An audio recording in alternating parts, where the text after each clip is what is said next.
Man, Hembo's coming for you today. If LeBron James and the Lakers win tonight, LeBron will win his 17th first-round series. Which team has he personally eliminated in the first round the most times? Well, first off, I haven't gotten one of these right all year, but this did let me walk down memory lane of how beautiful Washington, D.C. is in the spring. And I remember LeBron's first 3 years, they played Washington Wizards, Gilbert Arenas, Soulja Boy, Cherry Blossoms. I'll say the Washington Wizards back in the glorious 2000s before Twitter. That is correct. It is the Wizards. Great memories. Great memories of those series. He's beaten the Pistons twice, the Pacers twice, the Wizards 3 times. Hembo salutes Brian Windhorst, who gets it right. Okay, on we go. Let's do Hitting the Mark. It's brought to you by DraftKings Sportsbook as we shift to tonight's game.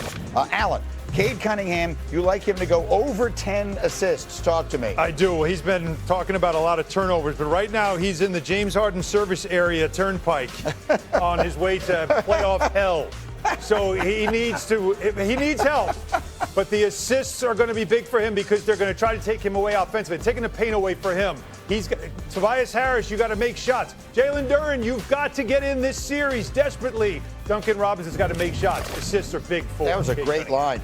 Donovan Mitchell, you have him over on 25 points tonight. Yeah, he's had over 30 in both the home games. So I think it's important to show that he plays really well in his own building.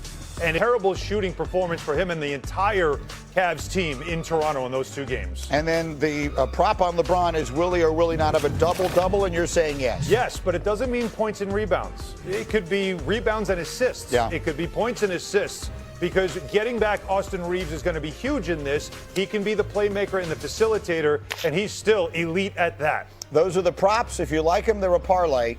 Cade Cunningham, 10 assists or more. Donovan Mitchell over on 25. LeBron a double-double.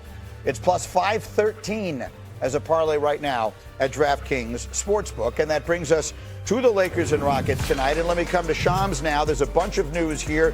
Kevin Durant, do we expect him to play tonight? In fact, I know the answer to that. Greeny, Kevin Durant is out. He's got a bone bruise and a sprained ankle. Wow. In that left leg. Yeah. And this will be his 3rd straight game that he'll be missing. So you think about stiffness, mobility, other issues. They're going to be relying on their young core here moving forward. Elsewhere with the Los Angeles Lakers is Luka Doncic. He's been out since the beginning of the month with a grade 2 hamstring strain. I'm told that it is a slow path on his recovery.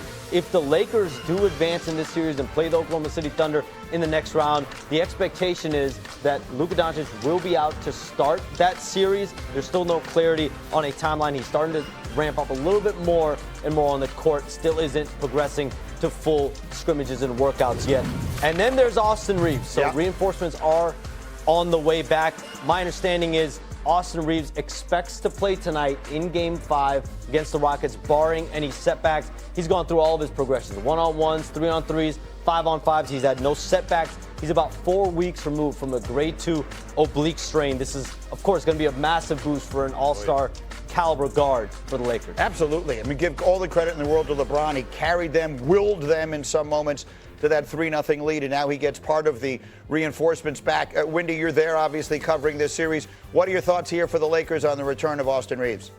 Yeah, it's a big injection because one of the things the Rockets have done the last couple of games is they've really applied a lot of full court pressure to LeBron because he is their primary ball handler, and LeBron has seen his turnover spike. He has 16 turnovers in the last 2 games, and that's sort of enabled the Rockets to find some way to get some offense to generate turnovers. Getting Austin Reeves back, even if he's not at his normal minutes, will share some of that burden. He can be some of the initiator, some of the ball handler.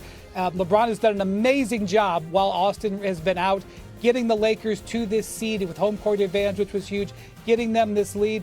But they do need some more help with him because this is going to have a culminating effect. We've already seen LeBron wear a little bit in this series. What are your sense of it here, Alan? Is the Lakers try and close it out tonight? Yeah, and they need to. And the feeling was in Game 4 that LeBron kind of did dial it back a little bit because he needed to get ready for this game because they had the extra time off, and that's going to be important. But what you're saying about Luka really does change what could be an interesting second-round matchup with the Thunder because you're going to think about it. By next week, it'll be a month that he has missed time. So just not only ramp up to be able to play, but missing an entire month conditioning-wise for him, because you know he's not doing a lot of conditioning, that's going to be a major effect on Luka, who could have been a difference maker in a series like that. I mean, yeah, the Thunder is waiting for the winner of this series, and the Thunder look like they're just a Oklahoma City and everyone else. Yeah, you're running into a buzzsaw. But if the Lakers were at full strength, if they had Reeves at full strength and they had Luka, it would at least, I think it would be a fascinating series.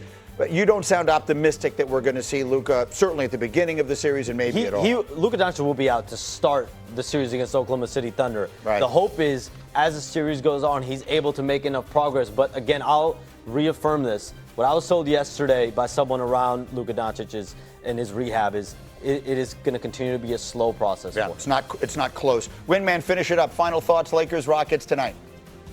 Look, the Lakers, they have played pretty much stress-free in this series. Durant is out tonight.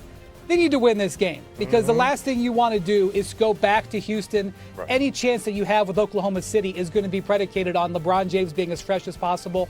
The series would likely start this weekend. Get it done tonight. Eliminate that situation. Send the Rockets to Cancun, and then start figuring out a way to make a dent in the Thunder.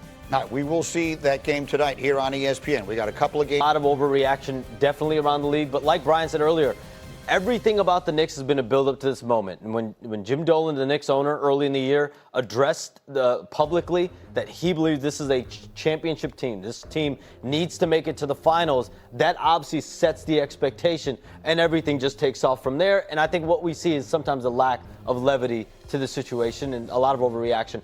I don't live it in the fishbowl like Alan does on a day-to-day basis, but I can feel it just being on this side of it. Oh, I mean, in this city, for the folks around the country, the Knicks are the one team that make New York City feel like a small town. Because everything else, the city has two teams in all the other sports. So when the Yankees are good, the Met fans are miserable, and vice versa. And it's the same thing in the football. The Knicks are the one team that when they're in the playoffs, everywhere you go, everyone's wearing a hat, everyone's wearing a shirt, everyone is into it. Alan is hosting talk shows. One day they're firing the coach, and the next day they're going to the championship. So that's sort of the way things are here. I want to ask you about the Celtics, though, Windman, because when I was doing that NBA for a couple of years for the network, I became much more attuned to it.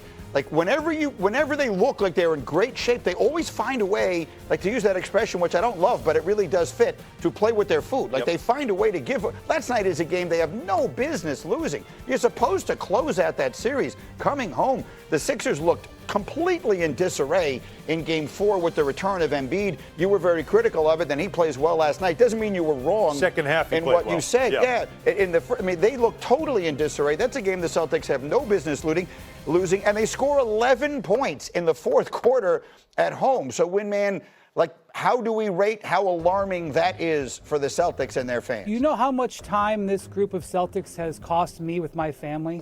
how many playoff series that I've covered where they have lost and extended a series? I felt that, even though I'm not on that series, I'm in LA, I felt that in my soul last night when I saw that series get extended. They call Scott Foster the extender referee. He's got nothing on the Celtics, who are the extenders. They extend series. This is what they have done in this era.